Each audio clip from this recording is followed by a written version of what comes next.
आनंद जी गुड़गांव से। राधे राधे। राधे राधे महाराज जी। महाराज जी, क्या ग्रहों के प्रभाव से बचा जा सकता है? हाँ, ग्रह प्रतिकूल से प्रतिकूल हो, जो पे कृष्ण चरण मन अर्पित तो करी हैं का नवग्रह रंक। बेचारे दीन नवग्रह क्या कर सकते हैं जब हम भगवान के चिंतन में हैं और भगवान से विमुख हैं। तो सब ग्रह तुम्हारे अनुकूल हो तो क्या बना देंगे? सब ग्रह अनुकूल हो तो क्या बना देंगे? भोग सामग्री देंगे। भोग सामग्री नाशवान है, आज नहीं तो कल नष्ट हो जाएगी। और ग्रहों का प्रभाव किसके ऊपर होगा? शरीर और भोग सामग्री के ऊपर। और भगवान का जो भक्त होता है तो योगक्षेमम वाहम्यहम, भगवान प्राप्ति की रक्षा करते हैं, उसी को क्षेम कहते हैं। तो सीम की चाप सके को तासु, बड़ रखवार रमापति जासु। ये शुक्र शनिचर राहु केतु सब हुई हैं क्षण में तेरे चेरो, और जानकी नाथ सहाय करे तो कौन बिगाड़ सके नर तेरो। अगर भगवान की भक्ति है तो हर ग्रह प्रतिकूल होकर भी अनुकूल चलेगा, और भगवान से विमुख हो तो हर ग्रह अनुकूल होकर भी प्रतिकूल ही होगा। राम विमुख कभी किसी को सुख नहीं मिल सका। शंकर साहस विष्णु अज तो ही सकहि न राख राम कर द्रोही। हनुमान जी महाराज कह रहे ना रावण से कि तू कितना भी तपस्वी हो, कितना भी बलि हो, कैसा शंकर साहस विष्णु अज तो ही सकहि न राख राम कर द्रोही। भगवान से विमुख आचरण करने वाला तो चाहे कोई भी हो तो तेरी रक्षा कोई नहीं कर सकता है। और शंकर जी तो है हनुमान जी, उसी लंका को जलाया जिस लंका को दिया था। हनुमान जी ने तो जलाया।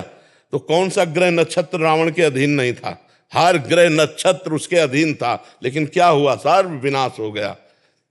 चाहे 7.5 शनिचर चल रहा हो, चाहे जो कुछ चढ़ रहा हो, आप राधा राधा कृष्ण कृष्ण हरि हरि राम राम जपो और आप देखो आपका मंगल होता है कि नहीं। कोई ग्रह नक्षत्र तुम्हारा बुरा नहीं कर सकता तब तक जब तक आपके बुरे आचरण नहीं है। देखो, ग्रह नक्षत्र ऐसे समझो जैसे हमारा पुलिस डिपार्टमेंट है, अलग अलग भारतीय बहुत सी कंपनियां सुरक्षा के लिए। यदि आप कानून में सही चल रहे हो तो आपको सपोर्ट करेंगे, नहीं सपोर्ट करेंगे, आपकी रक्षा करेंगे। आप फोन कीजिए, आपकी रक्षा करेंगे। और आप कानून के खिलाफ चल रहे हो तो मार डंडे आपको पीटेंगे और आपको सजा में पहुंचा देंगे। ये ग्रह नक्षत्र हैं। आप ये समझो, ग्रह नक्षत्र जितने हैं ये भगवान का शासन विभाग है। मैं यमराज से लेकर शनि राहु केतु सब। अब आपको मानव जीवन मिला, मनमानी पापाचरण करोगे तो आपको दंड देंगे, ये ग्रह दंड देंगे। और प्रगट में अगर नहीं फंसे तो अप्रकट में तुम्हारा मन तुम्हें जलाएगा। तुम्हारा मन ही तुम्हें चिंता शोकग्रस्त कर, ज्यादा बिगड़ जाए तो तुम्हारा मन तुम्हें शूट करने की आज्ञा दे देगा। होता है ना, समाज में देखते हो ना। कर्म हमारा कौन काहू के सुख दुख कर दाता, निज कृत कर्म भोग सुन भ्राता। हमारा कर्म बिगड़ गया तो हमें भोगना पड़ेगा, और कर्म नहीं बिगड़ गया तो छाती चौड़ी करके घूमो, कोई बाल बांका नहीं कर सकता। चाहे ग्रह नक्षत्र हो, चाहे कोई भी हो त्रिभुवन में। और भगवान का आश्रय लेने से सब ग्रह नक्षत्र शांत हो जाते हैं। जैसे वृक्ष में मूल में पानी चढ़ा दो तो डाल पत्ता सब में चला जाता है, ऐसे हर ग्रह नक्षत्र सब आनंदित होता जाते हैं जब हम भगवान की आराधना करते हैं। कोई नहीं बिगाड़ सकता। जानकी नाथ सहाय करे तब कौन बिगाड़ सके नर तेरो। जो पे कृष्ण चरण मन अर्पित तो करिहे का नवग्रह रंग। भाई पक्की बात मान लो। अभिनव निगम जी। जय जय श्री राधे। राधे राधे महाराज जी, आपके चरणों में कोटि कोटि प्रणाम। गुरुदेव भगवान, भगवान के अत्यंत प्रिय भक्तों के क्या लक्षण होते हैं? कोई भगवान का अत्यंत प्रिय भक्त कैसे बन सकता है? सबसे पहला लक्षण भक्त का है भगवान का निरंतर चिंतन। देवर्षि नारद जी कहते हैं तदर्पिता अखिलाचारिता तद्विस्मरणेन परम व्याकुलते। सबसे पहला लक्षण, जितने भी आचरण हों वो भगवान के लिए हों और भगवान को समर्पित किए जाएं, और भगवान का निरंतर इतना स्मरण प्रिय हो जाए कि जैसे मछली को पानी प्राण प्रिय है, अगर उसको अलग कर दे तो छटपटाने लगेगी, वो प्राण त्याग देगी। तद स्मरणेन परम व्याकुलतेति। भगवान के स्मरण में इतनी प्रियता हो जाए कि ऐसा लगे कि भूल गए क्या, तो उसके प्राण व्याकुल हो जाए। उत्तम भागवत के लक्षण। त्रिभुवन की राज्य लक्ष्मी देने पर भी जो आधे पल के लिए अपने प्रभु का स्मरण ना छोड़े उसे महाभागवत कहते हैं। पहला, सबसे पहला अगर ये है तो सब लक्षण आ जाएंगे, ये नहीं तो नहीं माना जाएगा कि वो फिर वो दंभ पाखंड बना रहता है। हर समय अपने प्रभु का आंतरिक मनन आंतरिक स्मरण, आंतरिक चिंतन, एक तार तैल धारावत तन्मयाहा, अपने इष्ट में तन्मय रहना। दूसरी बात, अपने इष्ट के मार्ग में चलने पर जितने भी द्वंद्व आए उनको सहना। जैसे मान है और अपमान है, तो मान में हर्ष रूपी विकार होता है और अपमान में शोक रूपी विकार होता है। तो ना हर्ष आने पावे ना शोक। सम, शत्रु मित्र सम जानि, मान मान अपमान सम, दुख सुख लाभ न हानि। इस मार्ग के पथिक की ये स्थिति होनी चाहिए कि दुख सुख में, लाभ हानि में, स्वस्थता अस्वस्थता में, मान अपमान में, निंदा स्तुति में समान भाव, हर समय भगवद स्मरण और इन द्वंद्वों में समान भाव होना। जब कोई बड़े से बड़ी विपत्ति और बड़े से बड़ी संपत्ति में भी ना फूले ना भूले, हर समय भगवान की स्मृति में, वो द्वंद्व विमुक्ता, जो द्वंद्वों पर विजय प्राप्त कर चुका है। तीसरा लक्षण, योग क्षेम की भी चिंता ना करने वाला। भगवान ने गीता में कहा, अनन्यस चिंतयन्तो माम ये जनाः परिपासते तेषां नित्याभियुक्तानां योगक्षेमं भाम्यहम्। जो मेरा अनन्य चिंतन करता है उस भक्त का मैं योगक्षेम वाहन करता हूं। जो भगवान से भी अपने योगक्षेम की चाह न करे, जा ही न चाहे कबहु कछु, तुम सन सहज सने। उत्तम भक्त की बात कर रहा हूं, नहीं तो वो फिर अर्थार्थी या वो जिज्ञासु इनमें आ जाएगा, उत्तम भक्त में नहीं आएगा। अगर वो धन चाहता है, मान चाहता है या किसी भी तरह की कोई चाहत है तो इनमें आएगा, अर्थार्थी जिज्ञासु। उत्तम भक्त की बात में जो भगवान से भी कोई चाह ना करे, सकल कामना हीन जे राम भगति रसलीन। और सबसे बड़ा दोष होता है जीव में अहंकार, जो किंचन मात्र किसी भी क्रिया, किसी भी स्थिति में अपने आप को नहीं देखता, अपने भगवान की कृपा को देखता रहता है कि भगवान की कृपा से भजन हो रहा है, भगवान की कृपा से देश सेवा हो रही, भगवान की कृपा से हमारे अंदर जो सद्गुण है। अहंकार रहित भक्त जो है वो अहंकार रहित होता है, जिसके किसी भी तरह का कोई अहंकार नहीं है और जिसके किसी भी तरह का कोई बल नहीं है। जैसे धन बल, तपस्या बल, व्रत बल, तीर्थ बल, बड़े बल होते हैं। सुनेरी मैंने निर्बल के बलराम, अपबल, तपबल और बाहुबल, चौथो बल है दाम, सूर किशोर कृपा ते सब बल हारे को हरिनाम। जो पूर्ण भगवत आश्रित है, पूर्ण भगवत बल वाला है, पूर्ण भगवत भरोसा है, किंचन मात्र किसी द्वंद्वों में कोई भी प्रभाव नहीं पड़ता है, निरंतर अखंड भगवत स्मृति परायण है, ये कुछ बाहरी लक्षण भक्त के हैं। भक्त और भगवान की महिमा को वेद और सरस्वती जी भी गाते रहे तो पार नहीं पाएंगे, क्योंकि भक्त भगवत चिंतन के प्रभाव से भगवान के अगाध सद्गुण संपन्न वैभव को प्राप्त हो जाता है। तो उसकी जैसे भगवान की महिमा कहना अनिर्वचनीय, ऐसे भक्त की भी महिमा कहना अनिर्वचनीय। कुछ लक्षण बताए जाते हैं जो हम आपको जैसे बता रहे ना। हाँ, और उसमें मान की चाह नहीं होती, उसमें मोह नहीं होता, उसमें किसी भी विषय भोग के संयोग में भोगने की इच्छा नहीं होती। जैसे भुने हुए चने में कितना भी खाद पानी लगाओ अंकुर नहीं होता, ऐसे ही जो आत्माराम पुरुष भगवत भक्त है, नहीं स्वात्मा रामम विषय में कृष्णाम भ्रमयति, वो जित संग दोषा होता है, वो निरंतर अपने स्वरूप में स्थित रहता है, उसमें किसी भी तरह की कोई कामना नहीं होती, वो हर द्वंद्वों पर विजय प्राप्त किए, सुख दुख में समान भाव, और वो दिव्य ज्ञान संपन्न होता है, परम ज्ञानी होता है। जो भक्त होता है उसमें दिव्य ज्ञान आता है, पढ़ा लिखा ज्ञान एक अलग होता है, दिव्य ज्ञान जो स्वयं भजन के प्रभाव से प्रकट हुआ है। ऐसे महापुरुष को भक्त कहते हैं, जो निरंतर दैन्य होकर भगवान के चिंतन में रमण करता रहता है। समझ रहे हैं जी। वीर सिंह जी, मध्य प्रदेश। श्री हरिराम। श्री हरिवंश गुरुदेव, आपके चरणों में कोटि कोटि प्रणाम। गुरुदेव, आंतरिक शत्रु बाह्य स्वजनों से मिली विपरीतता से बार बार मानसिक द्वंद्व पैदा करते हैं, ऐसे भजन बाधित होता है, मन विचकित होता है। वो भजन ही क्या जो प्रतिकूलता से बाधित हो जाए। अभी बच्चे हो परमार्थ में, अभी बच्चे हो, अभी परमार्थ के पथिक थोड़ी बने हो। प्रतिकूलता प्राप्त होने, जैसे घाव प्राप्त होने पर सूरवीर योद्धा को जोश आता है और शत्रु को पछाड़ता है, ऐसे ही जब प्रतिकूलता आती बाहरी या भीतरी, जो भक्त है वो सुदृढ़ होकर भगवान की स्मृति में तन्मय होकर हंसते हुए उस प्रतिकूलता को पछाड़ता है। प्रतिकूलता में बाधित हो जाए, मन उदास हो जाए, खिन्न हो जाए, ये सब भक्त के लक्षण नहीं। ये तो अभी प्रारंभिक शुरुआत है ककाहरा की। अभी आप मतलब परमार्थ के पथ पे नहीं हो। परमार्थ के पथ वाले जब कदम आगे बढ़ाते हैं ना, हाँ, तो यम ही न व्यथ्यन्ते ते पुरुषम पुरुष सब सम दुखा सुखा धीरम स्वमृतत्वाय कल्पते। भाज अभी तो तुम बाहरी दुख की बात कहते हो, अभी तो तुम्हारे शरीर में दुख नहीं आया, अभी तो आंतरिक बाधाएं नहीं आई। आंतरिक बाधाओं को काम क्रोध लोभ मोह मद मत्सर इनको परास्त करता हुआ, शरीर के हर दुखों को सहता हुआ भगवान के आंख में आंख मिलाकर बढ़ता है, परमार्थ का प्रतीक होता है। घर परिवार स्वजन संबंधी या लोक परलोक ये सब कूड़ा करकट की तरह बाहर हो जाता है, इसका कोई महत्व नहीं। पागल आदमी गाली दे या वंदना करे, उसका कोई महत्व होता है क्या? ये सब भातुल बातुल भूत विवश मतवारे, ते नहीं बोले ही वचन विचारे, तिनकर कहा सुनी नहीं काना, परमार्थ का पथी की बातें सुनता है क्या? है मुस्कुरा दिया हट दिया चल रहे। ये सब प्रपंची लोगों की प्रपंच बातें भक्त थोड़ी सुनते हैं। भक्त के कान होते हुए भी वो बहरा होता है, उसको सिर्फ भगवान की चर्चा भगवत मार्ग की बातें नाम सुनाई देता है, इसके अलावा वो शांत रहता है। सब कौन सी बाधा ऐसी जो हमारे चित्त को क्षोभ पहुंचा सके?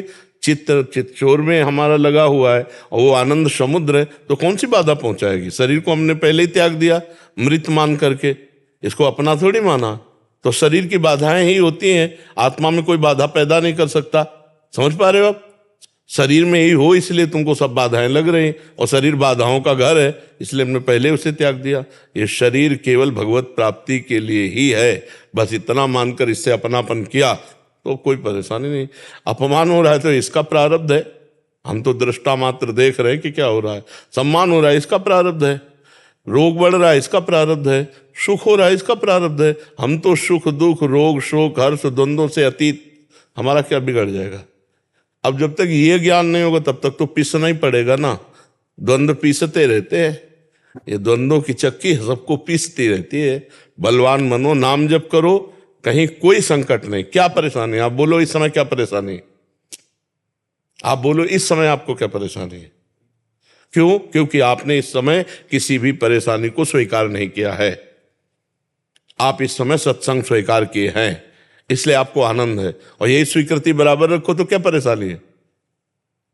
चलो ऐसे ना समझो तो ऐसे समझो कि हमारी धुलाई हो रही है। कपड़ा जब धोबी धोता है तो थोड़ा पीट पाट लगानी पड़ती है ना। तो हमको भगवान के पास जाना, भगवान है परम पवित्र, हमारे द्वारा बड़े अपवित्र कार्य हुए जन्म जन्मांतरों में।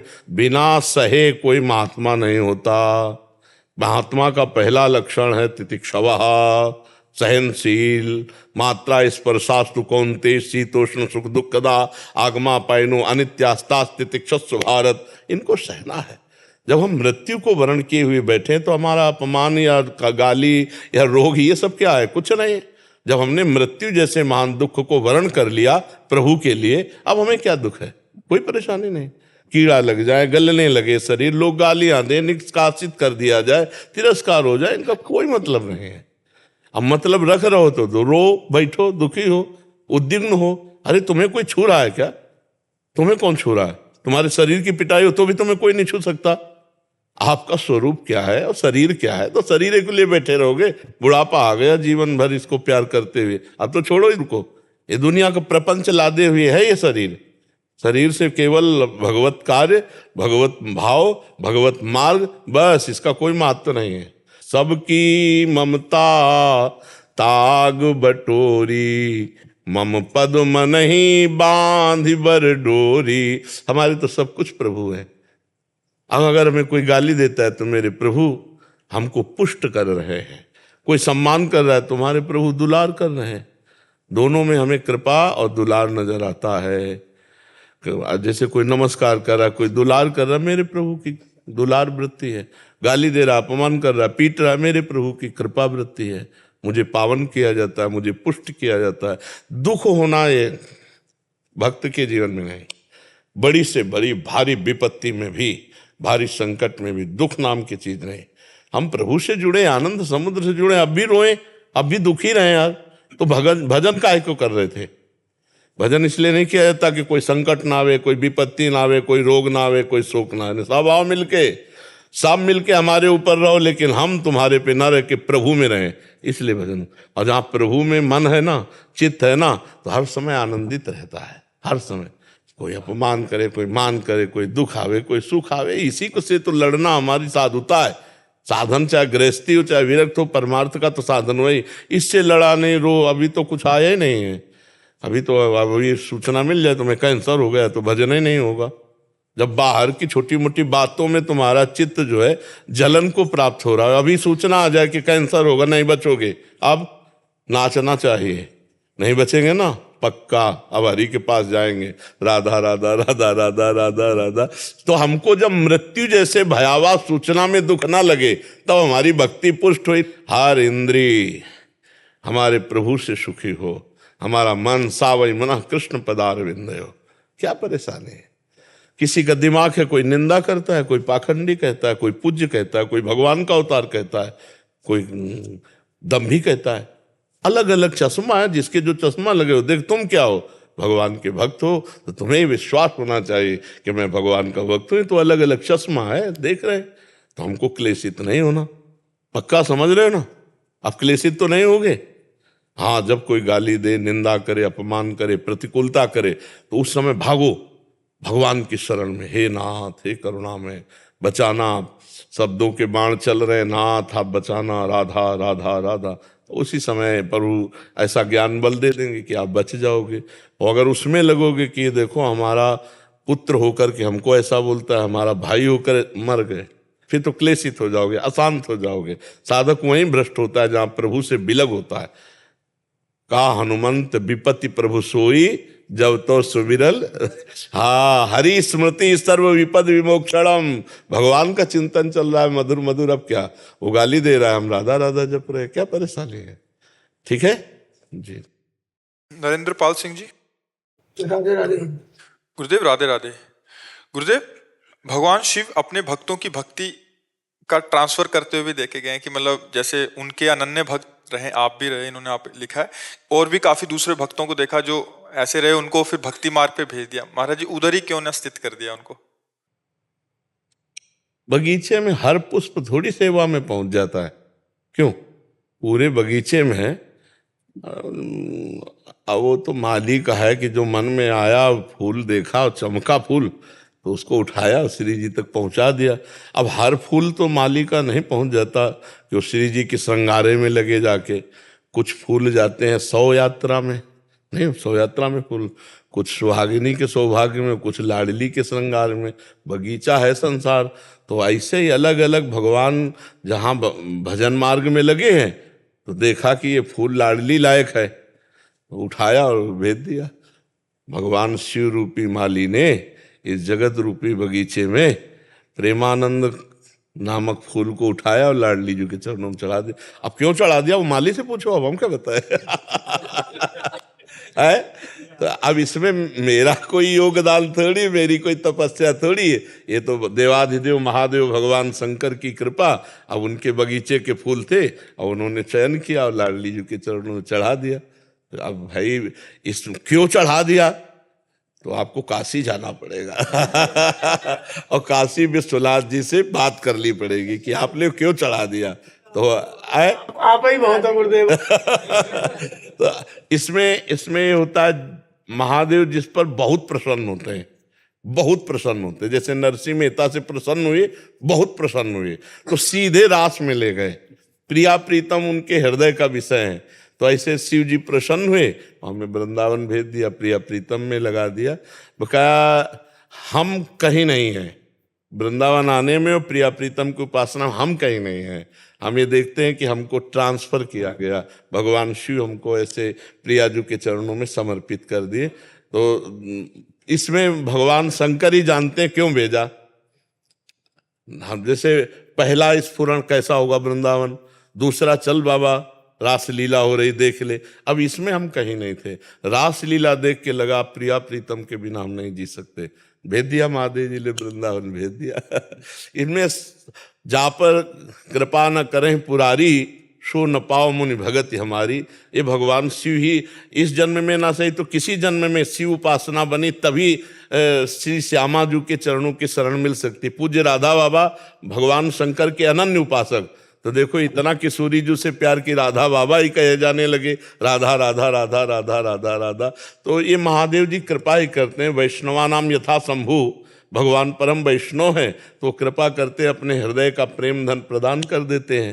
तो वही कृपा की, अहेतु की कृपा, उसमें कोई तपस्या भजन साधन नहीं, अहेतु की कृपा की और राधा वल्लभ जी के चरणारविंद का आश्रय दे दिया। उसमें हमारा कोई बल नहीं है, उन्हीं का बल काम करता है। रूपाली जी उत्तराखंड से। महाराज जी प्रणाम। महाराज जी, हम इंटरनेट के माध्यम से 1 साल से आपसे जुड़े हैं और आपकी कृपा से जीवन में बहुत सुधार भी आया है। हम विद्यालय में संचालन का कार्य करते हैं। हमारे प्रश्न ये है कि स्कूल के अभिभावक अपने बच्चों की इच्छा पूर्ति में इतना लीन हो गए हैं कि अपने ही बच्चों का भला बुरा की समझ नहीं रख रहे, अपने बच्चों से बहुत डरे हुए रहते हैं। हम उनको कैसे समझाएं कि इनका ऐसा भाव है? माता पिता जो, हाँ, मतलब उनकी इच्छा पूर्ति में नहीं, अगर बच्चे की इच्छा पूर्ति के विरुद्ध बात करें तो धमकियां देते हैं। बच्चे ऐसे भी हमारे पास आए हैं, हम ऐसा है हम भाग जाएंगे, तो माता पिता को डर लगता ही है कि हमारे बच्चे तो कम से कम चलो भाई तुम्हें जो चाहिए, पर उसमें उचित और अनुचित का विवेक होना चाहिए। यदि हम बच्चों की अनुचित मांगों को पूरी करते रहेंगे तो वो अपने आचरणों से हीन हो जाएंगे और ना वो राष्ट्र सेवा लायक रहेंगे, ना वो भगवत सेवा लायक रहेंगे। तो बच्चों की हमको मनोवृत्तियों को भी पूर्ण करना है और उनकी मनोवृत्तियों का विरोध भी करना है, दोनों बातें करनी है। इतनी प्रवीणता माता पिता में होनी चाहिए कि अपने बच्चे को इतना सपोर्ट करे कि वो नकारात्मक सोच में ना पहुंच जाए, और इतना उसको शासन में भी ले कि उसको जैसे नशा है, व्यभिचार है या गंदे मार्ग हैं, उन मार्गों में उनकी प्रवृत्तियां ना जाएं। मर्जी ये कह रहे हैं कि ये स्कूल में संचालन करते हैं तो इनको बहुत दिक्कत होती होगी कि स्कूल में जैसे एक शिक्षक का कर्तव्य होता है कि कैसे शिक्षा देना है, उसमें डांटा भी जा सकता है, कुछ भी किया जा सकता है, तो अभिभावक जो होते हैं वो विरुद्ध कभी कभी हो जाते हैं। वैसे अब समय ऐसा है कि उचित शब्दों से केवल आप समझा दीजिए और नहीं समझते हैं तो भगवान पर छोड़ दीजिए। अब समय ऐसा नहीं कि आप उनको पीट दें। अच्छा, अब ऐसे भी स्कूल के बच्चे हैं कि 4 बच्चे मिलकर आपका अपमान कर देंगे। अगर वो ना किए तो उनके माता पिता आपका अपमान कर देंगे। पिता के बोलते हैं कि आपको बोलना नहीं चाहिए, बच्चे का आत्मस्वभाव आप सम्मान खत्म कर रहे हैं स्कूल में डांट के। नहीं, हमारा आत्मसम्मान, अगर हमारे गुरुजन हमको डांटते नहीं तो आज ये क्या मिलता जी। अगर गुरुजन हम तो उनके चरणों में प्रणाम करते जिन्होंने का सिखाया, का और मात्रा सिखाई। अगर ना सिखाए होते तो आज जो हम शास्त्र ज्ञान बांट रहे हैं वो भले अनुभव हो जाता, पर बोल नहीं सकते थे। बोलने के लिए शब्दावली चाहिए ना, वो शब्दावली गुरुजनों ने सिखाई। हम प्रणाम करते हैं उन गुरुजनों को जिन्होंने ककारा मात्रा सिखाया। कहीं हाँ, थोड़ा आज कलयुगी जो टीचर हैं, कलयुगी टीचर, हम आपके लिए नहीं कह रहे, वो अपने कर्तव्य को नहीं जानते हैं। जो क्योंकि बच्चों का शोषण की बातें जो आती हैं, गलत ढंग से बच्चों का जो शोषण किया जाता है या व्यसन करके बच्चों को जो पिटाई करने की बातें आती हैं, वो गुरुजनों में नहीं होनी चाहिए। गुरुजन व्यसन रहित और जितेंद्रीय होना चाहिए, क्योंकि बच्चे बच्चियां सब तुम्हारे अंडर में हैं, तो तुम्हारे द्वारा उनका पोषण ही होना चाहिए। तो जो गुरुजन पोषण करते हैं, अगर वो बच्चों पर शासन नहीं करेंगे तो फिर बच्चे पढ़ाई में उन्नति नहीं प्राप्त करेंगे। शासन जरूरी है। अब जैसे अपने लोगों के समय था, खड़ा कर दिया जाता था, 2 घंटे खड़े रहो, तो अब खड़े होने में सब विद्यार्थी बैठे, हम खड़े तो हमें जो अपमान महसूस हो रहा है, तो हम कल अपना काम करके लाएंगे। वो बच्चे को उठाने के लिए है, बच्चे का पतन करने के लिए नहीं है। हम अपने कर्तव्य का पालन करें और बच्चों को शिक्षा दें, और इसके बाद जब वो नहीं मान रहे तो हम शासन ना करें। अब समय शासन वाला नहीं रहा, शासन करने पर अपनी हानि हो जाएगी, इसलिए शासन ना करें, बिल्कुल प्रार्थना है। और हमें लगता है सरकार भी अलाउ नहीं करती है, नहीं ना, तो बस जितना आप पढ़ा सकती हैं ईमानदारी से पढ़ाइए, और जितना आप मृदु शब्दों से उनको बता सकते हैं कि आप गलत हैं, आप अपना सुधार कर लीजिए, इतना तक तो ठीक है। आगे दंड विधान या कठोर वचन अब नहीं, समय नहीं रह गया। इतनी सहनशीलता न परिवार में रह गई और न बच्चों में रह गई है। तो अब आजकल के बच्चे ऐसे, मान लो आप तो छोटे बच्चों को पढ़ा रहे हैं, लेकिन जो बड़े बच्चे हो रहे हैं इतने उद्दंड होने हो रहे हैं, स्वभाव उनका इतना उद्दंड कि वो कंट्रोल में वो नहीं है। महाराज जी, एक बार एक पेरेंट्स आया था, तो उसको उसके बच्चे के बारे में बताया गया जी। तो पिताजी उसके कहते हैं कि आप बेटे को मत बुलाइएगा वरना घर जाके मुझे पीटेगा। हाँ तो आप विचार, हाँ तो विनय पूर्वक पढ़ा दे, विनय पूर्वक। गुरु बनने की बहुत कम समय रह गया, विनय पूर्वक पढ़ा दे, वो अपनी ड्यूटी पूरी करे, बेईमानी न करे पढ़ाने में। अब ना पढ़े तो ये उसका भाग्य, वो उसके विचार। अब आजकल तो माता पिता भी नहीं समझ पा रहे हैं कि हमारे बच्चे किस दुर्गति के मार्ग में जा रहे हैं। ये जैसे गंदी बातों में बच्चे नहीं जा रहे, बॉयफ्रेंड गर्लफ्रेंड और ये सब नशा व्यसन में जा रहे हैं।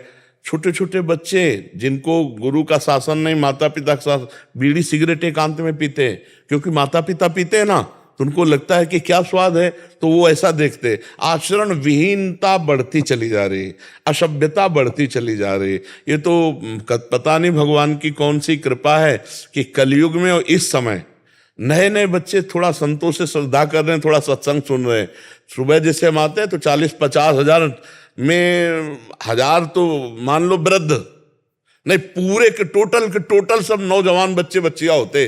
जब सुबह हम आते तो अगर मान लो 60,000 70,000 लोग हैं तो 1,000 बूढ़े समझ लो, पूरा सब पूरे में बूढ़ा बुढ़िया बका सब जवान, राधा राधा। तो हमें थोड़ा कि भगवान पता नहीं कौन सी कृपा की है कि कलयुग में जो अपने बाप की बात नहीं मानते वो बाबा जी को देख ले आए, बाबा जी की बात मानते। बड़ी कृपा है कलयुग की। हाँ, बड़ी कृपा है कलयुग की कि वो ऐसा किए हैं, और निश्चित परिवर्तन होगा। जो अध्यात्म सुनेंगे, सत्संग सुनेंगे तो निश्चित परिवर्तन होगा। भगवान तो हमें लगता है थोड़ा बच्चों को अध्यात्म की भी शिक्षा दी जाए तो अच्छा रहेगा। 5 मिनट 10 मिनट ब्रह्मचर्य के विषय में, व्यसन में क्या क्या हानियां हैं, गंदे आचरणों से क्या क्या हानियां हैं, ये जैसे सत्संग में कहा गया है तो चला देना। सरकार विरोध करेगी क्या इसमें? नहीं करेगी। नहीं, कोई इसमें विरोध का तो विषय है नहीं ना। 5 मिनट अगर 10 मिनट सत्संग मिलता रहा तो छोटे बच्चों में बहुत संस्कार अच्छे बन सकते हैं। प्रहलाद जी गर्भ में थे, नारद जी ने सत्संग सुनाया तो महाभागवत बन गए।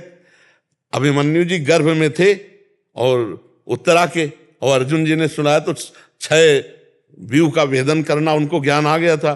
तो ये तो गर्भ के बाहर हैं बच्चे। अगर इनको हम सत्संग सुनाए और थोड़ा नाम जपने के लिए प्रेरित करें तो इनका जरूर सुधार हो जाए। पर अगर आप नाम जपने के लिए कहोगे तो घरे वाले विरोध करने लगेंगे कि हमारे बाबा जी बनाएंगे क्या बेटे को। वैसे नाम जप बहुत जरूरी है। अगर 5 मिनट बच्चा नाम जप करे हर बच्चा, और 10 मिनट रोज सत्संग सुन ले तो निश्चित परिवर्तन उसका होगा। पर अब ये घर वाले सहयोग दें तब है।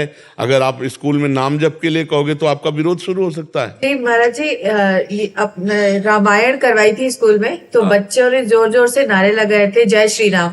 तो कई अभिभावकों का फोन आया था कि आप बच्चों को बाबा जी बना रहे हैं, जय श्री राम के नारे लगा रहे हैं। बच्चा बड़ा समय कठिन है। बस आप अपने पढ़ाई को पढ़ा दीजिए जो पढ़ाना है, और आगे भगवान संभालेंगे, उन्हीं के संभाले संभलेगा। है तो बड़ा समय विचित्र, बड़ा समय विचित्र है। अब जैसे नए नए बच्चे सतमार्ग की बात, पहले गुरुकुलों में क्यों रखा जाता था? पहले इसीलिए रखा जाता था कि ब्रह्मचर्य, खान पान और शास्त्रों का स्वाध्याय तो बहुत अच्छा जीवन बनता था। चाहे राजा का राजकुमार हो, चाहे गरीब का बेटा हो, एक साथ पढ़ाया जाता था गुरुकुलों में। तो गुरुकुलों में आध्यात्मिक और आधुनिक दोनों शिक्षा दी जाती थी। आज हमारे स्कूलों में केवल आधुनिक शिक्षा रह गई है, और ब्रह्मचर्य आदि, संयम आदि, नियम आदि की कोई, तो इसीलिए बच्चे बिगड़ते चले जा रहे हैं। और कलयुग का प्रभाव बहुत जोर से बढ़ रहा है, बहुत जोर से बढ़ रहा है। छोटे छोटे बच्चे इंजेक्शन लगाते हैं, 18 वर्ष 20 वर्ष के बच्चे इंजेक्शन, वो मतलब नशा का। अब बोलो उनका जिंदगी गई ना, अब वो बिना इंजेक्शन के नहीं जी सकते हैं। अब इंजेक्शन के लिए पैसा चाहिए, और उसके लिए चोरी करना पड़ेगा, नहीं तो माता पिता की पिटाई करेंगे, उनको कहीं कहीं से भी मिले अर्थ में। तो ये जीवन नए बच्चों का बचा लिए भगवान, तो वही बचा सकते हैं। और क्या उपाय हो सकता है? वही बजा सकते हो, भगवान नहीं बजा सकते। भगवान बचा सकते हैं ना। हाँ, भगवान अगर बात माने तो बच सकते हैं। क्यों? हमारी बात माने तो बच सकते हैं ना। तो भगवान ने तो बुलवा रहे हैं यार, मानना चाहिए सब बच्चों को। तुम अपने दोस्तों से अच्छा व्यवहार करो, और जो तो दोस्त गलत हो उनको समझाओ तुम। अरे जी, आजकल एक और जैसे सत्संग आप बोल रहे हैं ना, सत्संग शब्द भले आप पूरा मोटिवेट कर रहे हैं, बट आजकल सत्संग ऐसा समझा जाता है कि ये पुराने जमाने का बूढ़ों को सुनने का है, कथा आदि का। और आजकल मोटिवेशनल या स्पीच दे रहे हैं या प्रेरणादायक कुछ एक आप लेक्चर दे रहे हैं, वर्ड का अंतर हो गया है। आपका मुख्यतः जो आप यहाँ हमसे संभाषण करते हैं साधकों के साथ, एक मोटिवेशनल वो रहता है महाराज जी, मतलब आप प्रेरणा देते हैं, नाम जप की प्रेरणा दे रहे हैं, अपने माता पिता से कैसे व्यवहार होना चाहिए, एक अपनी नौकरी में कैसे रहते हुए भगवत प्राप्ति के मार्ग पे आप आगे बढ़ सकते हैं, एक बच्चे कैसे भक्ति के साथ अपनी पढ़ाई करें, आपका ये फोकस रहता है। बट सत्संग जो शब्द हो गया है, आप मतलब बाबा जी से सुन रहे हैं तो मतलब ये एकदम वैसा वो हो गया। नहीं तो आपकी जो वाणी रहती है महाराज जी, एक मतलब प्रेरणादायक रहती है हर फील्ड में महाराज जी। उसको एक सत्संग मतलब सोचते हैं भागवत जी, और यद्यपि वो तो महान वो है, बट वो आजकल की सोच। जैसे हम ये कहते हैं कि प्रत्येक बच्चा अगर 20 वर्ष तक ब्रह्मचर्य रहे, फिर आगे की भगवान जाने, 20 वर्ष तक केवल ब्रह्मचर्य रहे, तो उसका जीवन जो प्रभावशाली होगा वो खुद अनुभव कर ले। 20 वर्ष तक केवल ब्रह्मचर्य रहे। अच्छा, इसको सांसारिक मोटिवेशन बोलने वाले अब इसको क्या बोल पाएंगे? और डॉक्टरों का तो ऐसा कथन है कि हफ्ता 10 दिन में नष्ट ही करना चाहिए। अब वो तो बच्चों को और गलत मार्ग का प्रोत्साहन दे रहे हैं। अच्छा, अध्यात्म के विषय में जैसे हमने ये देखा, वो भजन है नहीं, तप है नहीं, वो गीता या भागवत के विषय में जैसे बोल रहे हैं तो उनको ज्ञान नहीं है।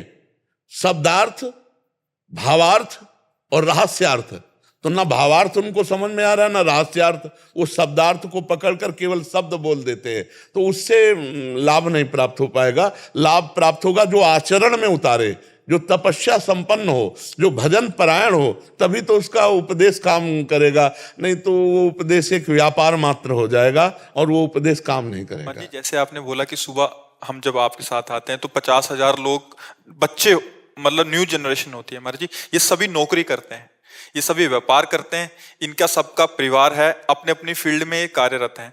बट अध्यात्म हमें, जैसे आपसे हमने सीखा कि अध्यात्म हमें जो भी हम कार्य कर रहे हैं, जो भी हम कर्म कर रहे हैं, उसको और अच्छे ढंग से करने का एक प्रोत्साहन देता है, और उसमें कोई पाप कर्म ना बने इसका जागृति देता है। बिल्कुल बिल्कुल। बट इस बात को समझ जाए। हाँ, अब जैसे जो बच्चे अध्यात्म में थोड़ा जुड़े हैं, अब वो डरने लगे कि हम महाराज जी कृपा करना, अब हम कहीं दोबारा कोई पाप कर्म ना कर बैठे, अब हमसे दोबारा वो गलती ना हो जाए। ये नाम जब से हुआ ना, हृदय पवित्र हुआ, अध्यात्म सुना तो डर घुस गया। देखो, जिसे कानून का डर, समाज का डर, भगवान का डर, शास्त्र का डर, वो पापों से बच सकता है, और जिसे डर खत्म हो गया फिर वो नहीं बच सकता है। कानून का भी डर हमें बचाता है, समाज का डर हमें बचाता है, भगवान का डर, शास्त्र का डर, ये हमको पापों से बचाता है। तो ये डर हो जाना चाहिए। ये डर ही डर हरिवंशित, जिनो भ्रमय गुण सलिल पर, ये माया में गुण उसको फिसला ना सकेंगे जो नाम जप करेगा और सत्संग सुनेगा। चाहे बच्चा हो, चाहे बूढ़ा हो, चाहे जवान हो, माया सबके ऊपर आक्रमण करती है। अगर नाम जप किया जाए और सत्संग सुना जाए तो निश्चित आपका जीवन सबसे अलग होगा। एक दैवी संपदावान, एक देखो ना, ये भी तो राष्ट्र सेवा में थे, अभी जो आए, कितना सुंदर विचार है, कितने सुंदर भाव है। तो अगर इस शास्त्र से ना जुड़े हो, अध्यात्म से ना जुड़े हो, तो आते ही नहीं यहाँ। अगर जुड़े ना होते तो आते ही नहीं, और जुड़े हैं तो देखो कितने सुंदर भाव हैं। तो हमें लगता है सबको अध्यात्म से जुड़ना चाहिए। बाबा जी बनना ही थोड़ी अध्यात्म होता है। अध्यात्म होता है पवित्र चरित्र होना, संयमवान होना, नाम जप करना, परोपकार करना, माता पिता की पूजा करना, उनके शासन में रहना। अब वो जी मानसिकता परिवर्तन करना ही अभी सबसे बड़ी हमारी वो है, जरूरत बन गई है हमारे जी। मानसिकता ऐसी बन गई है कि बाबा जी मतलब भजन, और वो बूढ़े बूढ़े जने मतलब भजन मतलब अपना जीवन को निखार लाना। हाँ, बिल्कुल। चाहे आप कैसे ग्रस्त में हैं, चाहे आप कहीं भी किसी भी कर्म क्षेत्र में हैं महाराज जी, बट वो उस बात को समझाने के लिए। देखो, एक बच्चा है, जवानी आ रही है, अब उसने कुसंग में नशा कर लिया, इसके बाद बेविचार कर लिया, इसके बाद अब वो डर लगा, अब उसको मार डाला, इसके बाद आजीवन कारावास। तो एक बुद्धि जो अपवित्र बुद्धि थी बिगड़ गई, उसने पूरा जीवन बर्बाद कर दिया। और अगर बुद्धि शुद्ध हो जाए तो वही जीवन पड़े उन्नति को प्राप्त हो। तो ये अध्यात्म बुद्धि सुधार सकता है, दूसरा कुछ नहीं। खान पान, रुपया, व्यवस्था सब हो सकती है आपकी आधुनिकता में, लेकिन बुद्धि को शुद्ध करना वो केवल अध्यात्म से ही होगा। नाम जप के द्वारा, सत्संग सुनने के द्वारा, शास्त्रीय शब्दों को हम सुनेंगे तो ये हमारे पापों को नष्ट करके हृदय को पवित्र करते हैं। आज देखने को मिल रहा है महाराज जी, आज लाखों परिवार जिन्होंने व्यसन छोड़ दिए, मांस, अंडा, सिगरेट जो भी करते थे। आप महाराज जी यहीं आके बोलते हैं, बाहर हमसे भी मिलते हैं तो तब समझ आती है कि नहीं, विचारों का परिवर्तन ही अगर आ जाता है सत्संग के माध्यम से तो जीवन में एक निखार हाँ, आना जैसे संभव अभी जेलर साहब से हमने यही कहा कि माइंड का परिवर्तन होना, माइंड का स्वस्थ होना अनिवार्य है। ये सब माइंड के बीमार जेल में गए, दिमाग इनके बीमार हो गए, मतलब धर्म विरुद्ध हो गए, इनका दिमाग स्वस्थ करना।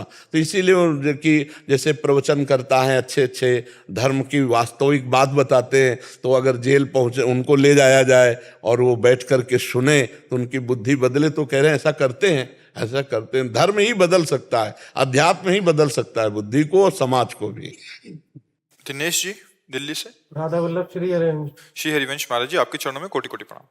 महाराज जी, मेरा प्रश्न है कि क्या श्री जी की कृपा से शरणागत होने पर क्या हमें पितरों के लिए पितृ पक्ष में दान या जो क्रियाएं होती हैं उनको करने की आवश्यकता है, या अगर विश्वास ना हो तो कर लेना चाहिए, अगर विश्वास हो तो फिर करने की कोई आवश्यकता नहीं है। क्योंकि जब हमारे सर्वस्व श्यामा श्याम है और हम उनकी प्रतिपल आराधना कर रहे हैं तो सब पितर पुरखे सब तर जाते हैं। नहीं, देखो तुमको हम बिल्कुल सहज वार्ता में बता रहे हैं। श्री जी की शरण में होके नाम जप करने का मतलब है सीधा राष्ट्रपति से माफीनामा लेकर के और उनका कल्याण हो जाना। पितर लोक को न दिव्य लोक है का, ये स्वर्ग के ऊपर पितर लोक है। आप ब्रह्म भुवनान लोकन पुनरावर्तिनो अर्जुन, ब्रह्म लोक से लेकर यहाँ तिनके तक सब आवागमन वाला है। और आप श्री श्यामा श्याम के भक्त हो तो उनको आवागमन से मुक्त किया जाएगा। 21 पीढ़ियां तर जाती है। भगवान का भजन हम कर रहे हैं, रात दिन उनकी सेवा में सब हो रहा है। अब आपको लग रहा है कि नहीं हमें संतोष नहीं हो रहा, तो लड्डू और तिल के पिंड बनाओ, चाहे गया में जाके कर लो, चाहे अपने घर में पंडित बुला के कर लो। तो ये है सहयोग। और भजन है पूरा जड़ से नष्ट कर देना, जो कर्म संस्कार हैं वही भस्म हो जाए और भगवान की प्राप्ति हो जाए। सातरत्य सा लोकांतारयति, पिंडदान से नहीं, भजन से। सतरत्य सा लोकांतर, लोक के लोक तार सकता है भगवान का भजन करने वाला। तो विश्वास अगर होए तो खूब श्यामा श्याम को भोग लगाओ, आरती पूजाओ, गानो और खूब नाम जप करो, नाम कीर्तन करो, कोई जरूरत नहीं। और तुम्हें विश्वास ना हो तो पंडित बुलाओ, पिंडदान करो, वो भी एक धर्म मार्ग है। लेकिन ये अनन्य प्रेम मार्ग है, वो धर्म मार्ग है। और सावै पुंसाम परो धर्मो ये तो भक्ति अधोक्षजे, परम धर्म वही जिससे अधोक्षज भगवान में प्रीति हो जाए। अब देख लो तुम्हारी योग्यता क्या है अंदर की, उसके अनुसार चलो। आपकी शरण में महाराज जी हम। हाँ, तो बस प्रिया प्रीतम जैसे भैया वृक्ष की जड़ में पानी लगा दो तो डाल में, पत्ते में, फूलों में सब जगह पहुंच गया। ऐसे पूरे संसार वृक्ष के जड़ कौन है? भगवान। 15वें अध्याय में गीता में ऊर्ध्वमूल मधाशाखा मश्वत्थम प्राहुरभ्यम, भगवान कह रहे ना। तो हम जब राधा वल्लभ लाल वही तो है और उनका हम भजन कर रहे हैं, तो वृक्ष में जल चढ़ा दिया तो सब पूरे विश्व ब्रह्मांड को प्राप्त हो गया। इस विश्व ब्रह्मांड की मूल जड़ है भगवान, और भगवान में हम सब तन्मय हैं, तो सबका मंगल हो गया, सबका कल्याण। कोई पितर नहीं बचेंगे जिनको ना प्राप्त हो जाए।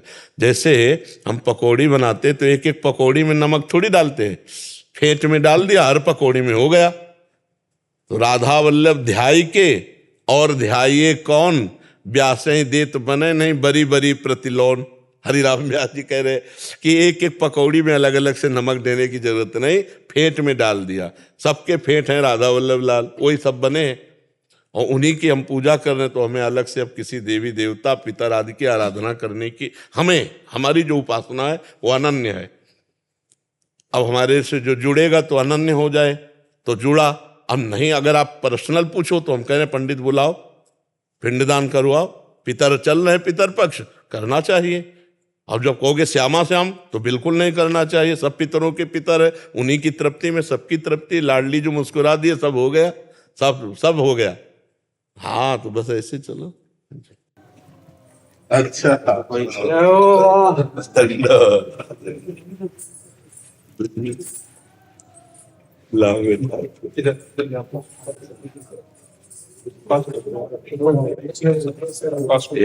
एक सिलनरी लाइट एक माला। आप लोग ऊपर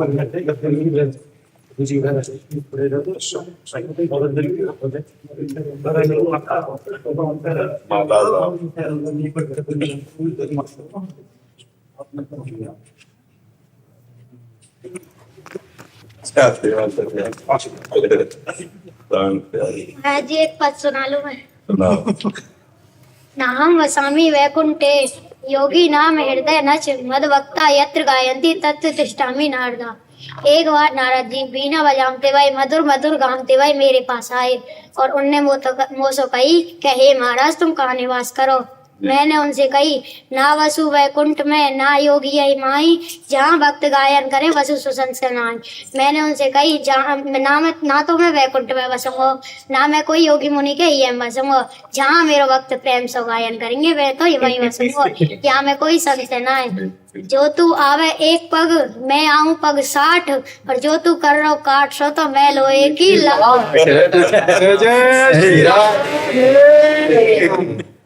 श्री जी का कोई पद सुनाओ जिसमें श्री जी की महिमा हो। अब इस समय जिस रूप में विराजमान है तो लाडली जी की अधीनता हमें देखनी। जब तक महारानी जी की अधीनता ले तो अपने लाल की पहचान नहीं होती। अपने लाल की पहचान है रसघन मोहन मूर्तिम विचित्र केलि भोत्सवोल्लसितम राधा चरण विलोडित रुचिर शिखंडम हरिम बंदे। राधा चरण विलोडित रुचिर शिखंडम। आज सुबह से बड़े व्याकुल हैं। आज इतनी जल्दी हो गया महाराज जी से मुझे मिलना, बड़े व्याकुल हैं। कैसे बताऊं, ये तो हृदय का विषय है ना, क्योंकि ये प्रश्न उत्तर थोड़ी एकांतिक का, ये तो हृदय का विषय, ये आहार है, रसिकों का आहार है, नित्य विहार प्रिया प्रीतम का ये रसिकों का आहार। गोरी गोरी सी किशोरी खेलन पधारो मोह संग आजरी। कारो रूप है तिहारो तुम संग चाले लगे लाजरी। चलो आज कुंजन में राधे खेलें दे गलवाई। यमुना तीर कदम तार राधे सी वृंदावन माही। रास मिल के रचावे सखिया बजा में सब साजरी। एक दिन कारो बने जमाई श्री वृषभान बाबा को। सास बने कीरत रानी जू या में झगड़ो काको तेरो कहाली न चोरी। खेलन पधारो मोह संग हाजरी। तुम कारे कारो रंग तिहारो मैं भी है जाऊं कारी। कीरत मत लड़ेगी मोसो दे के बोले गारी प्यारी। साची बता दे यमुना गई क्यों आजरी। गोरी गोरी सी किशोरी खेलन पधारो मोह संग हाजरी। अब बड़े महाराज जी के यहाँ जाएंगे। अच्छा अवश्य अवश्य पधारो। खूब आनंदित रहो, ऐसे सुखी रहो, प्रसन्न रहो, ऐसे खेलते रहो।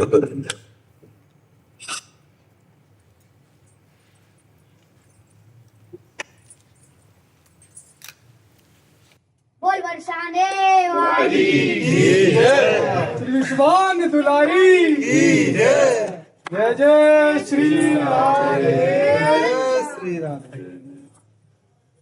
एक बार महाराज जी गले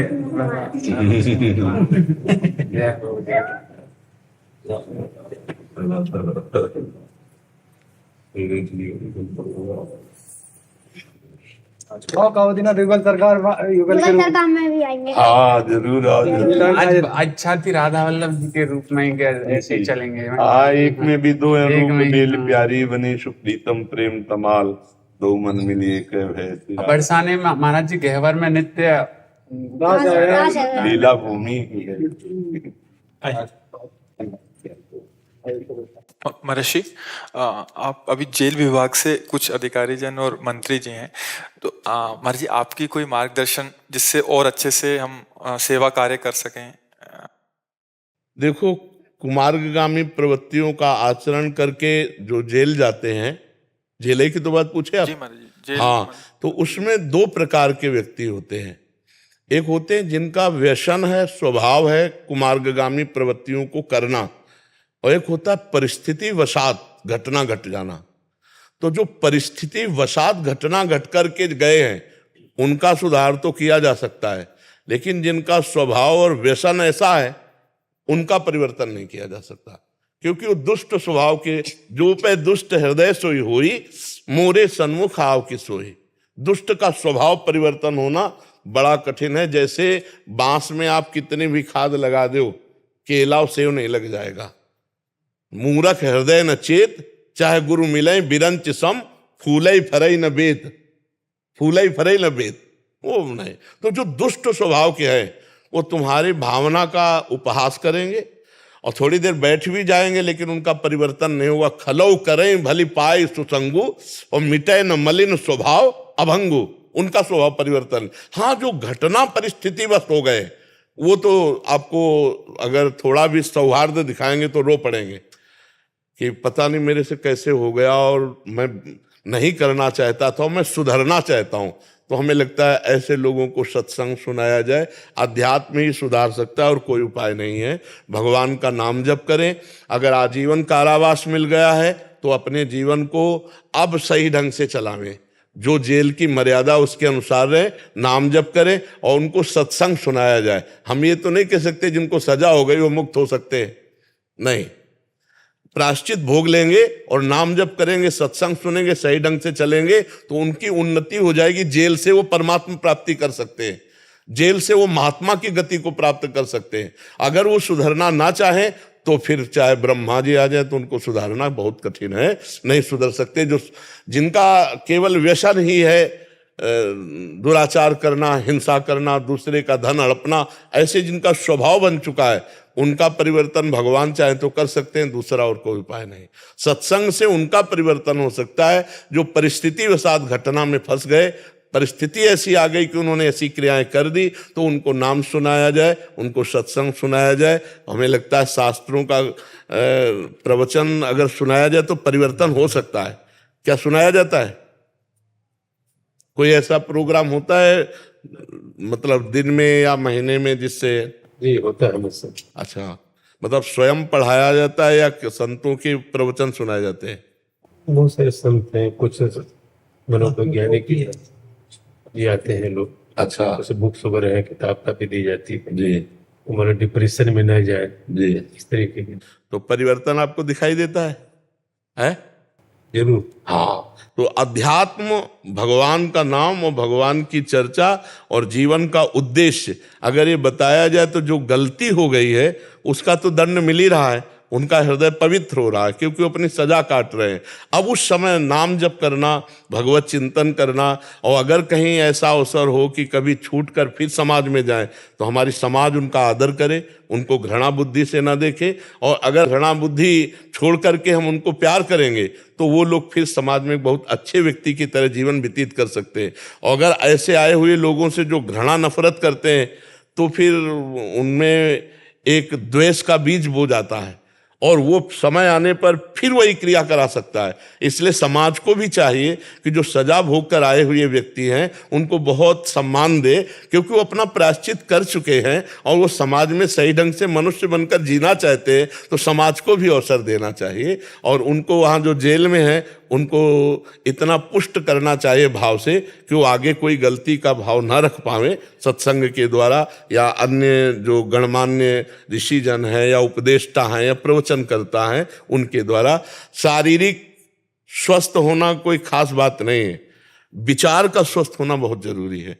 मानसिक अस्वस्थ ना होने पावे तो सब ये जितने जेल जाते सब मानसिक अस्वस्थ जाते नहीं, मानसिक विक्षिप्त हो गए तो ये सब मानसिक है। वो मानसिक स्वस्थ होने के लिए दवा है भगवान का नाम, भगवान की चर्चा, भगवान के जो परम पवित्र लीलाएं चरित्र अगर सुनाए जाए तो मानसिक स्वस्थ हो सकते हैं। जैसे शारीरिक अस्वस्थता बहुत बड़ी है इस शरीर में भी, लेकिन मानसिक स्वस्थ है तो हम प्रसन्न हैं। तो हमें लगता है अगर हमारा दिमाग स्वस्थ है तो सब ठीक है, और अगर दिमाग अस्वस्थ है तो सब गड़बड़ है। तो उनका दिमाग स्वस्थ करना, उनका माइंड, उनकी बुद्धि पवित्र करने के लिए भगवान का नाम, भगवान की चर्चा और बड़े बड़े महापुरुषों के पावन वचन ये बहुत जल्दी परिवर्तन करते हैं। महाराष्ट्र ऐसे अनेक स्थानों पे हमने देखा जी जेलों में आजकल, जैसे सागर की जेल है हमारी, जी उसमें भागवत कथा साल में 4 बार हो रही है, गायत्री का पाठ किया जा रहा है। वहाँ जितने लोग हैं उनमें से कितने लोग पंडित बन के और आजीविका का साधन बना लिया उन्होंने। तो महाराष्ट्र सरकार की नीति भी ऐसी हो रही है और कुछ अधिकारी अगर अच्छे पहुंच जाएं। नहीं, हमारे कई अधिकारी ऐसे परिचय में आए जो बहुत अच्छे हैं। एक जेलर साहब तो आए तो आंसू भरे हुए थे, जैसे अपने बच्चों के लिए चाहत, ऐसे उनकी जेल के कैदियों के लिए चाहत देखी। वो कह रहे थे उनका कैसे कल्याण हो, उनका कैसे मंगल हो। कल्याण और मंगल सोचना है तो बहुत, ऐसा नहीं है, हमें लगता है कि बहुत से ऐसे अधिकारी आए जेल के जो बहुत अपने कैदियों से प्रियता रखते हैं, उनका मंगल चाहते हैं। जैसे अब ये भी आए हैं तो ये क्यों प्रश्न कर रहे हैं, अपने लिए प्रश्न करते, इन्होंने कैदियों के लिए प्रश्न किया, तो ये चाहत तो है ही। बहुत से ऐसे अच्छे अधिकारी उपस्थित हैं वर्तमान में जेलों में। हमारे मथुरा जेल के एक अधिकारी आए थे, उन्होंने दिखाया वो राधा नाम कीर्तन सबके बीच में बैठ करके हारमोनियम ढोलक से राधा नाम कीर्तन सत्संग सुनाना, और बहुत से कैदी रोज समय से आकर के भागवती दिनचर्या में सम्मिलित होना, तो मंगल तो होगा ही। अब कुछ ऐसे दुष्ट स्वभाव के हैं जो उसको स्वीकार नहीं कर सकते। अब तो रोजगार के साधनों का भी उनको स्किल डेवलपमेंट, बहुत से हुनर सीख के जा रहे हैं महाराष्ट्र, तो बाहर जाके रोजगार से लग जाते हैं। तो बहुत सारे ऐसे प्रोग्राम महाराज जी जेल में ही अलग अलग विधान किए गए हैं जिनमें उनको सिखाया जाता है। जैसे कोई अगर महिला वो हैं जो अपराधी हैं उनको सिलाई सिखाई जाती है, कढ़ाई, फिर जो ऐसे हैं उनको कुछ ऐसे ऐसे प्रशिक्षण दिए जाते हैं जिससे मतलब ये तो अभी समय जो 10 साल 5 साल का है, इसके बाद जाके उनको रोजगार के लिए भी, अभी एक सुनने में आया था कि वो किसी कंपनियों से भी टाइप रखते हैं जेल उसमें, जिनसे उनको सीधा जैसे यहाँ से निकले और उस कंपनी में लग गए जिनके उनका घर परिवार भी चल सके। बहुत सुंदर, बहुत सुंदर है। हाँ, पूरा जेल में भी हो रहा है। हाँ, नहीं, बहुत सुंदर है। आप लोग प्रयासरत रहिए, प्रयास कभी निष्फल नहीं होता, क्योंकि परहित की भावना और धर्म पूर्वक किया हुआ प्रयास, उसमें भगवान सहयोग करते हैं, और भगवान सहयोग कर दे तो घोर हिंसक चोर भी महात्मा बन जाए, और बने हैं। हमारा इतिहास साक्षी, नहीं साक्षी, कि सीधे राम राम नहीं कह पाते थे तो ब्रह्म ऋषि बन गए, भगवान कृपा कर दिए तो ब्रह्म ऋषि बन गए। इसलिए धन्यवाद है आपको कि आप प्रयासरत रहिए मिल करके। जो बिगड़ी हुई बुद्धि वाले उनकी बुद्धि शुद्ध हो और वो हमारे समाज के लायक रहे। नहीं तो पशुवत जीवन क्या जीवन है, पशुवत जीवन कोई भी हमारे आए कुछ लोग जी आई जी, अच्छा, सब लोग आए हैं। नहीं मतलब मैं था महाराज जी। अच्छा अच्छा, अब पहचान के जवाब बोले। आपकी जगह आप आ गए हैं अभी मत। हाँ जी जी जी, हाँ, अब देखा तो अब पहचान गए। देखो, हमारे शास्त्रों में वर्णन किया गया है, यदि जो हमें कर्तव्य कर्म मिला है, हम अपने कर्तव्य कर्म को भय और प्रलोभन त्याग करके पूर्ण करें तो यही भगवत प्राप्ति का हेतु हो जाएगा। जैसे आपको जो सेवाएं मिली हैं, आप उन सेवाओं को भगवान की सेवा मान करके कीजिए, नाम जप कीजिए, तो ये सेवा और नाम जप, अर्जुन जी को भगवान कह रहे हैं, अर्जुन जी कह रहे हैं मैं संन्यास लेकर भीख मांग करके खाकर भजन करूंगा, लेकिन मैं युद्ध नहीं करूंगा, मैं इनकी गर्दनें नहीं काटूंगा जो हमारे पूज्य जन हैं, विपक्ष में खड़े हैं। तो भगवान ने कहा नहीं, आपको अपने कर्तव्य का पालन करना। मां मुनिस्मर युद्ध च, मेरा स्मरण करते हुए, युद्ध माने अपने कर्तव्य का पालन करना है, इसी से तुम्हारा काम हो जाएगा। पूरी गीता का उपदेश 2 शब्दों में बांध दिया, मां मुनिस्मर युद्ध च, मेरा स्मरण और अपने कर्तव्य का पालन। यदि आप भगवत स्मरण करते हैं और अपने अपने कर्तव्य में स्थित है, किसी भी तरह का प्रलोभन और भय आपको अपने कर्तव्य से च्युत न करे, तो यही आपको भगवत प्राप्ति करा देगा। भगवान की ही सेवा है पूरी सृष्टि सेवा। चाहे जितना बड़ा कोई महात्मा एकांत गुफा में भजन करने वाला हो, उसको आना समाज में पड़ेगा, और समाज की सेवा किए बिना वो परम पद का अधिकारी नहीं बनेगा, उसको आना पड़ेगा समाज में, क्योंकि समाज का अन्न खाया है, समाज का वस्त्र पहना है। तो ऐसे ही आप जो समाज सेवा में लगे हो, बस 2 चीजों से हम हार सकते हैं, एक या भय से और या प्रलोभन से। हम भय और प्रलोभन से यदि अपने जो अधिकार है उस अधिकार का त्याग न करें, अधर्म युक्त न करें, तो यही भगवान की प्राप्ति का हेतु हो जाएगा। हमें जो सरकार पेमेंट देती है, उसी पेमेंट से हम अपने को स्वस्थ रखें, अपने परिवार को स्वस्थ रखें, और हम किसी के प्रलोभन में ना आवें और भय में ना आवें, तो भगवान की कृपा हमारे इस लोक में भी रहेगी और परलोक में भी रहेगी। हमारा मनुष्य जीवन ज़्यादा दिन का नहीं है, हम सबका बहुत बहुत 80 वर्ष, 90 वर्ष, 100 वर्ष, इससे ज़्यादा जीवन नहीं है। और ब्रह्मा जी के ब्रह्मलोक में एक कमल की पंखुड़ी को ऐसे छेदा जाता है तो यहाँ का 1 वर्ष हो जाता है। अरे इसी देख लो, उत्तरायण और दक्षिणायन हमारे 6-6 महीने और देवताओं का 1 दिन, 1 दिन 1 रात, तो हमारी बहुत छोटी आयु है। और इस आयु में हमको ये अपनी राष्ट्रीय सेवा भी करनी और परलोक भी बनाना है, क्योंकि ये डिग्री, ये पद, यहाँ का रुपया पैसा, घर परिवार, ये आंख मूंदने पर कुछ नहीं आपके साथ जाएगा।